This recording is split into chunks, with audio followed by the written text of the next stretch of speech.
अस्सलाम वालेकुम दोस्तों, मैं इस time civil hospital trauma centre Chaman में जो आलिया फायरिंग हुई जिससे कई लोग शहीद हुए हैं और कई ज़ख्मी हुए हैं। मैं उन ज़ख्मियों की अयादत के लिए आया हूँ जो अब माजूर हो चुके हैं।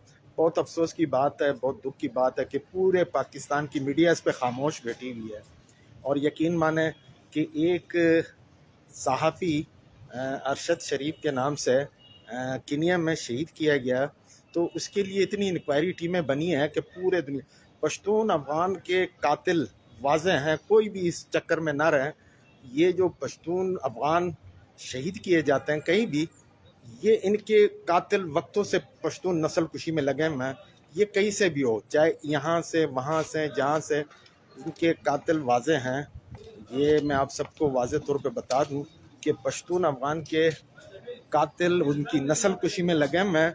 वो दुनिया को वाज़े हैं, ज़ाहिर हैं कि वो मुसलसल पश्तून अफगान नस्ल कुशी कर रहे हैं। वो एक ही है, उनके चक्कर में ना रहें कि कहाँ से फायर में कहाँ से। सबका मकसद एक ही है, और वो मकसद सिर्फ और सिर्फ पश्तून नस्ल कुशी, चाहे कहीं भी या अफगानिस्तान में या पाकिस्तान में। इनके कातिल मालूम हैं, इनको मारने वाले मालूम हैं।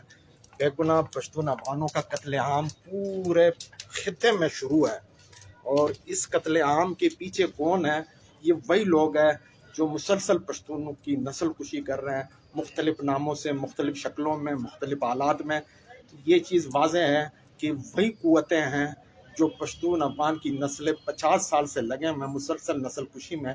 ये वही लोग हैं, इनके कातिल वही हैं, और सबको पता है कि इनके कातिल कौन है। बस सलाम।